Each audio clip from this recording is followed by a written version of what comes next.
From Eyewitness News, this is Newsmakers. The highest court in the land has now spoken. We will continue to implement this law. President Obama's landmark health care law isn't going anywhere. After a 2-year legal battle, the U.S. Supreme Court ruled last week the overhaul is constitutional. Unlike some states, Rhode Island is on board with the Affordable Care Act, moving faster than most to implement it, partly thanks to $65 million from the feds. Will the new insurance marketplace be ready next year? And what happens if Mitt Romney wins the White House and moves to scrap the law? This week on Newsmakers, a healthcare checkup with the new executive director of Rhode Island's Health Benefits Exchange, Christine Ferguson, and Rhode Island Lieutenant Governor Elizabeth Roberts. Good morning. Welcome to Newsmakers. I'm Ted Nisi, filling in for Tim White. Joining me on the panel are political reporter for Rhode Island Public Radio, Ian Donis, and Eyewitness News political analyst, Arlene Violet. Good morning, everyone. Good morning. Good morning, Lieutenant Governor. Good morning, Christine. Thank you for being here. Good morning. So, we have a lot to get to, but I've got to start by getting both your reactions to that Supreme Court ruling we talked about at the top. Lieutenant Governor, you've been on pins and needles, I think, about what was going to happen. What did you think when you finally heard what the justices had decided? Well, surprise and excitement, and really a validation of the leadership of Governor Chafee a year and a half ago when he took office, saying that we needed to move forward, that this law was going to help Rhode Islanders, we needed to move forward. You talk about that we've already got significant federal resources in the state to help us develop the exchange, which Christy is here to continue and really make work for Rhode Island businesses and families. And it's a great story for us, and I'm excited that we now aren't going to have people in our environment saying, well, do we need to wait? What's going to happen? We know this is the law, and we need to move forward and make it work for Rhode Islanders. Christy, you famously were a key architect of the 1993 Republican health care bill John Chafee, the late U.S. Senator, put forward. This law was largely modeled on that. Did you feel vindicated by the decision? I don't know if vindicated is the right word. I felt very happy. It was the third happiest day of my life. My son's birth and my husband came first. But it was a great moment. I think there was a moment of panic when CNN reported that it had not been upheld, and then it just tremendous relief. And I will point out Channel 12 waited, and we did not report until until SCOTUS blog spoke on that. Christy, I want to just, before we get in, I'll let Ian and Arlene get in. People may not understand your job and what you're here to do. You are the executive director of the Rhode Island Health Benefits Exchange. How would you explain that to a stranger with no background in the law who doesn't know what this is about? So a health benefits exchange is a way for people who've had to go directly to insurance companies to try to buy for themselves or as a smaller business to purchase health insurance through one place, get answers to all of their questions, and be able to compare health plans. But equally important as we go along is their ability to be part of a larger group that then allows the exchange to really work much more in partnership and with a little bit of tension with the health plans to keep costs down. So you're going to pick the health plans that are in it?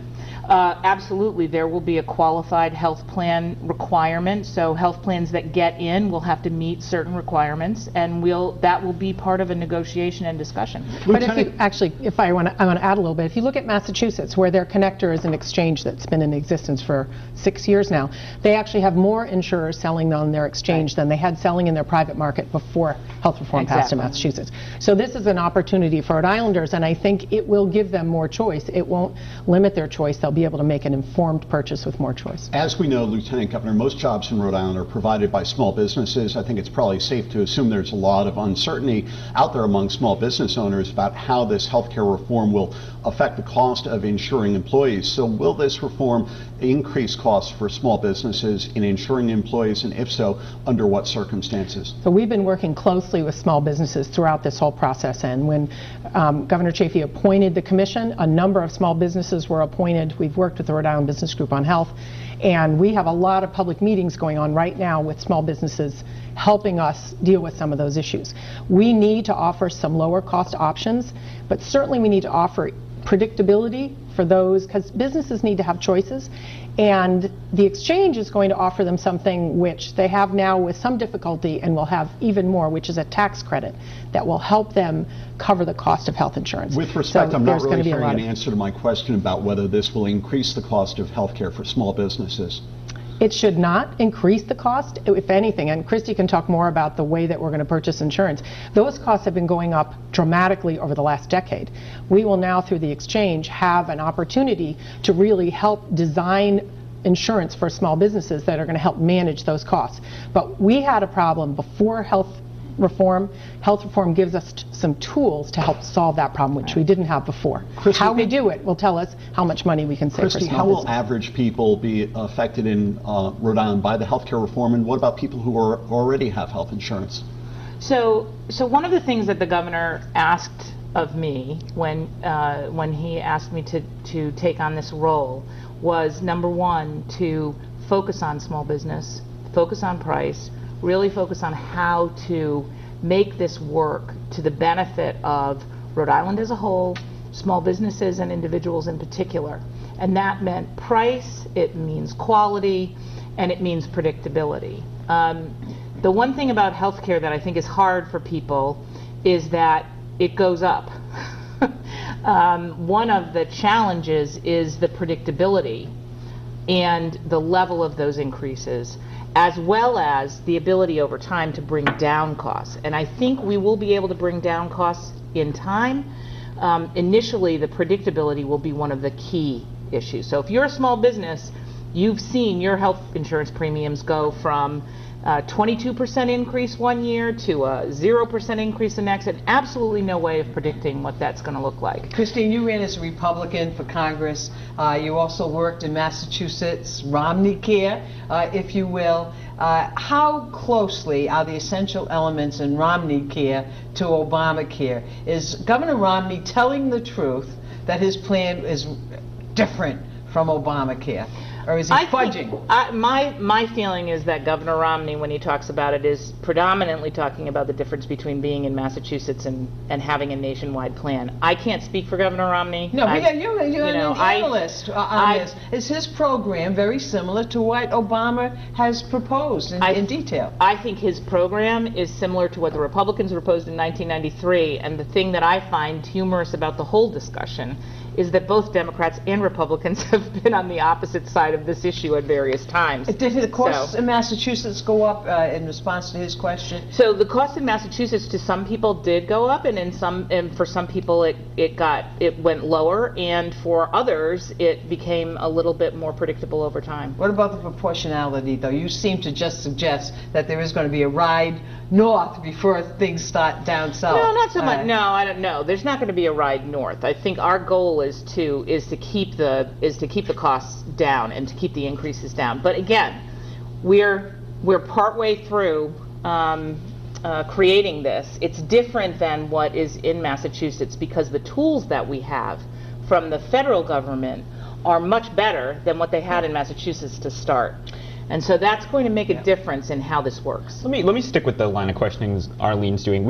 I always ask people on Twitter for questions before a show, and one I got was, Christy Ferguson ran as a Republican for Congress. Why does she support a Democratic Affordable Care Act and work for Governor Chafee, who's an independent who supports Barack Obama? I mean, how do you speak to that, the changing partisanship?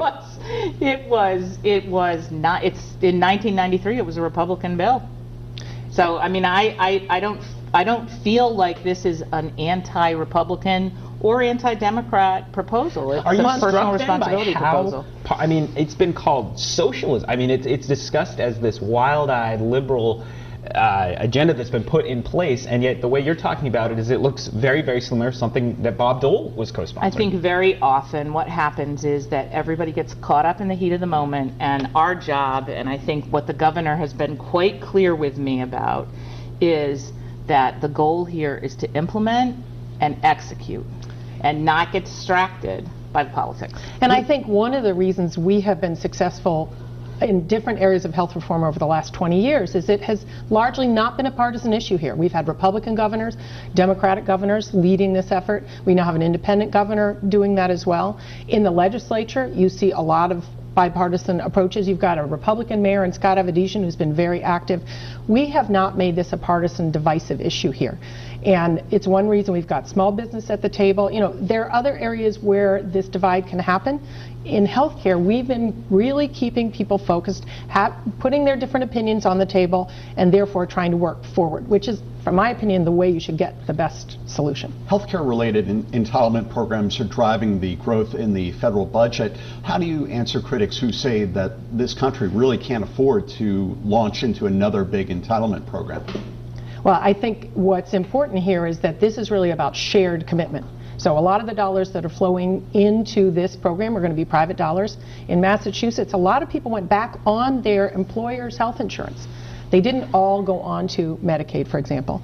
And let's realize that right now there is an enormous amount of tax dollars that are supporting care that is received for people without insurance at the most high-cost place, which is hospital emergency rooms or inpatient days in hospitals, when they can't get access to care in a lower-cost setting. So we've got to deal with this issue in a prudent way for the taxpayer, but it's not a problem that's going to go away in the absence. You know, if this law had been repealed, this problem didn't go away. We now have tools to help solve this problem. Okay, so let's get the benchmark. Right now, I believe like 64% of our health care costs come in through federal dollars, and of course the state ponies up as well. Right now, in 2012, approximately how much dollars go into health care directly or subsidizing nursing homes, etc.? What's that amount? Through the state budget? State and federal. But are you talking public? Yes. So state and yeah, federal. Public funds. I believe it's about $2.5 billion right now. $2.5 billion. $2.5 billion. That includes nursing homes. That includes services for the disabled. There are a lot of services that often when we talk about health insurance are outside that traditional there's a repertoire. amount of expenditure. So when you talk about putting this together, we're at $2.5 billion now. Where do you see it going? So the beauty of this, if we execute it well, is that $2.5 billion right now is not really understandable to many people. So everybody's trying to look underneath everybody else's cover to find out where the money's hidden, right? The great thing about having everybody covered is that information becomes much more transparent. And so we can begin to talk about and reallocate those funds and the emphasis. How about more funds? Will the implementation of this cost more funds beyond the $2.5 billion we know we're receiving right now? My hope is that over time the answer is no, but next year I can't promise that. Christy, will the Affordable Care Act cause employers to dump insurance coverage as part of the benefits they offer for employees? We only have about a minute left for the break. We are going to do everything in our power to make it a benefit for employers to keep their employees. And it has not been what's happened in Massachusetts, interestingly, where this has been in place for 6 years with the mandate individual and employer, and they've actually seen people go back on employer coverage. They have not seen a significant, what everyone feared, which is employers will go, fine, I don't have to do this anymore, the government's going to do it for me. Would you support a state tax on top of the so-called tax/penalty in the federal scheme? Some states are saying, well, are considering doing a state tax too, penalty. If companies that should be doing it don't, they want to lop on another tax. I would certainly not look at that right now. I don't think we're going to need to do that in order to make this work well. All right, we have to take a break. Coming up next, we'll ask our guests some more about healthcare and maybe a little bit about politics too. Stay with us. You're watching Newsmakers. Welcome back to Newsmakers. I'm Ted Nisi, filling in for Tim White. To my right, Eyewitness News analyst Arlene Violet and Rhode Island Public Radio's Ian Donis. Our guests this week, Lieutenant Governor Elizabeth Roberts and Christine Ferguson, Executive Director of the Rhode Island Health Benefits Exchange. A nice long title there to say. We'll come up with a better one. Yeah, you gotta shorten that, especially for our supers on TV. Governor Romney is calling for repealing the Affordable Care Act, and even if he can't do it in full, without getting into the nitty-gritty of reconciliation in the Senate, they could cut off funds if the Republicans have 51 votes in the Senate. Would all our work be for nothing then? It would just be scrapped because we wouldn't have the subsidy money coming in, we wouldn't get the Medicaid expansion? No, I don't think it would be scrapped. I think the governor has been quite clear, and the lieutenant governor in their actions and the approach that they've taken, that they were moving down this path regardless of what happened with the ACA. And one of the reasons that we moved quickly was to build this exchange, which also has some other benefits for government programs and improving the way we run government on the human service side. We will also create a resource for business, and we were talking about business earlier, and for individuals that will be valuable. Those dollars, because we moved quickly, no matter what happens in November, most of those dollars will already be contracted for us to create that. So are we sort of of real value? So are we sort of using this to, even if the Republicans win in November and decide to cut off a lot of funding within how the ACA is structured right now, we will almost be able to build our own Massachusetts model using the federal resources that came in, and we can do it independently, even if they're not sending money here? I think we'll build our own Rhode Island model. Right. It won't be based on Massachusetts. It will be based on what works for us here.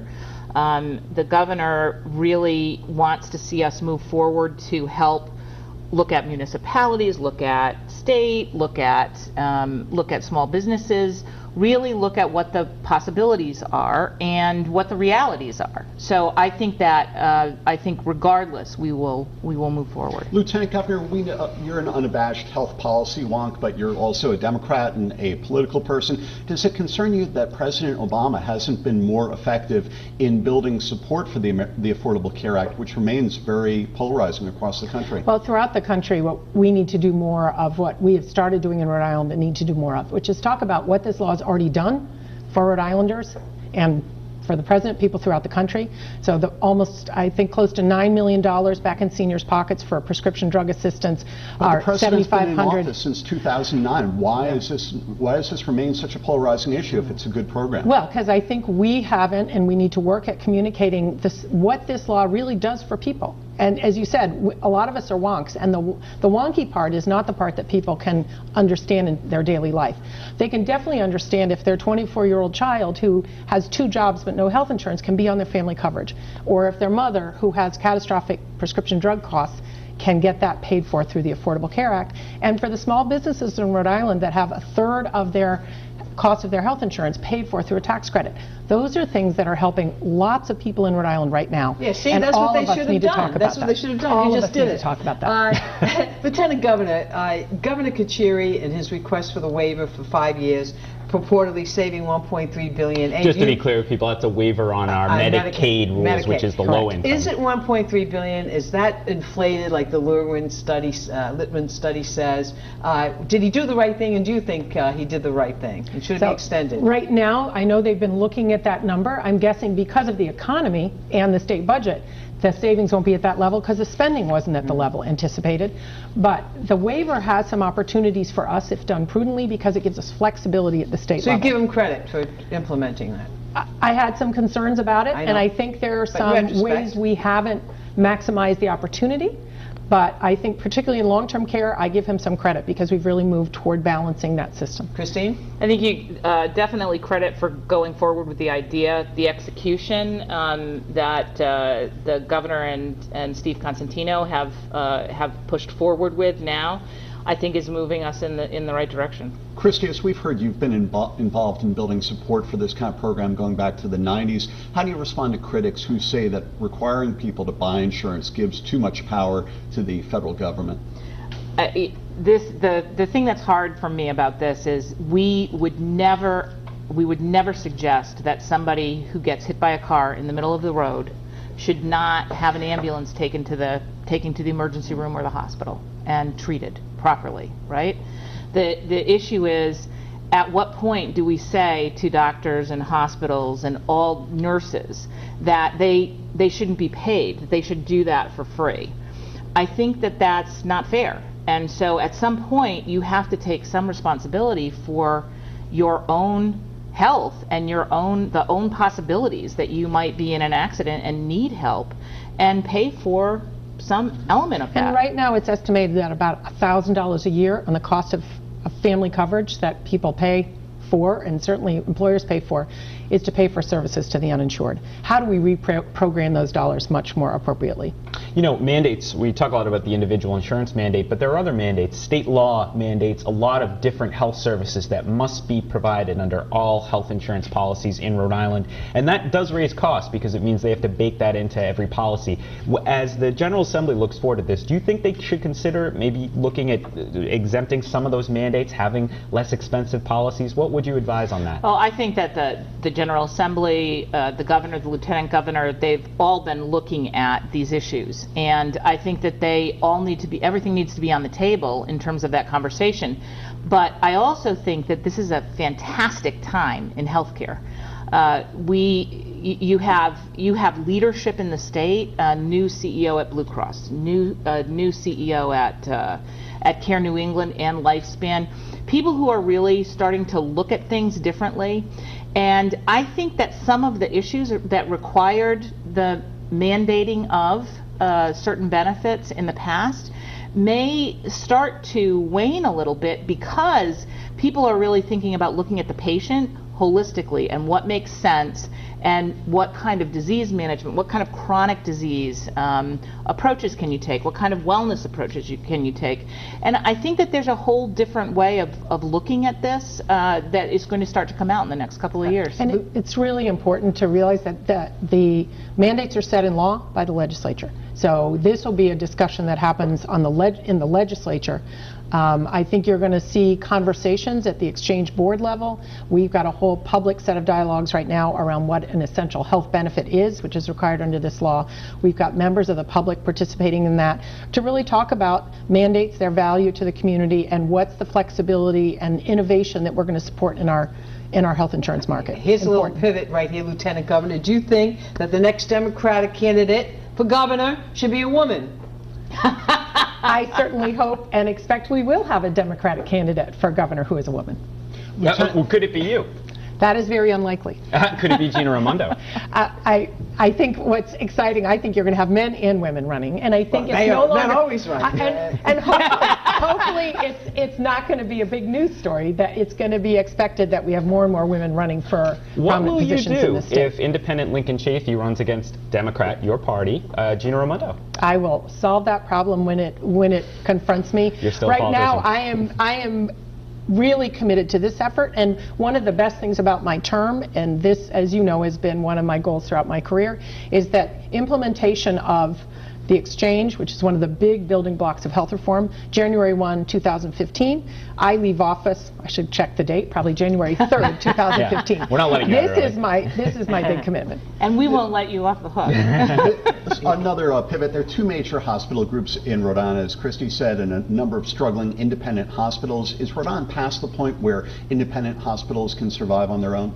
I think that nationally you're seeing a huge transformation of physician practices, hospitals, and when I work with the hospitals for several years, I've said, you know what Rhode Islanders want is a system. They want to know where to go for care. They want that to be high quality care. I think you're seeing a lot of collaboration, sometimes formally. You saw Pawtucket Memorial last week signal it's going to join with Care New England. I think you're going to see some improvement in quality as people affiliate. I think it's in the new world order of healthcare, not just having to do with national health reform, but changes in quality and expectation, electronic health records. You're going to see more and more connections amongst hospitals. It sounds like in your prior answers here that elected office is not in the cards for you after January 1-3. 2015. Is that correct? I think I said that last winter, I think so, yeah. And Arlene, as someone who was in public office, you never say never, right? Because you never know what can happen. We're down close to saying never. But my goal is public service, wherever that takes me. But my expectation is elected office. That it won't be elected office. Christine, I'm struck, and I want to get your take on this from your long experience in health policy on both sides of the aisle. As the Lieutenant Governor pointed out, we have a health care problem in America, whether this law stays or goes, whatever we call it, whether we call it social, all that kind of stuff. We have a problem in it, and it's a drag on the American economy. You know, how do you see this fitting into the larger framework of how we build a 21st century economy in America? Why have you devoted your life to health policy? Why do you think it's that important? I think that health policy, when people talk about health care, they often think about just health care.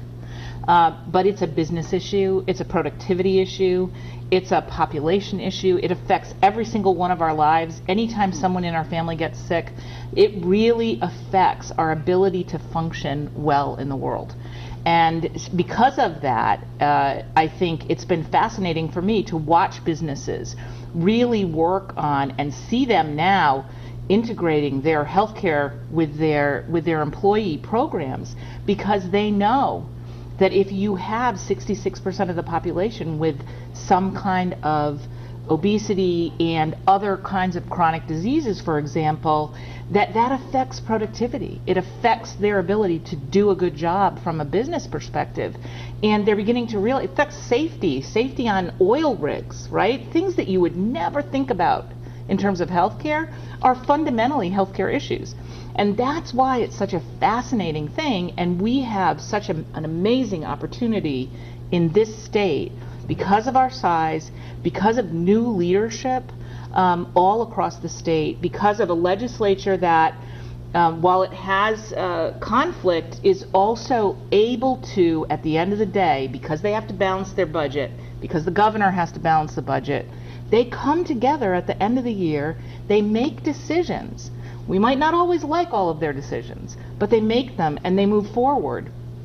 And if we do this well, we can actually help overall raise the productivity, raise the quality of our citizens. That's all the time we have this week. I want to thank our guests, Lieutenant Governor Elizabeth Roberts and Christine Ferguson. Remember, you can catch every episode of Newsmakers on our website. We hope you had a safe and happy 4th of July. See you next week on Newsmakers.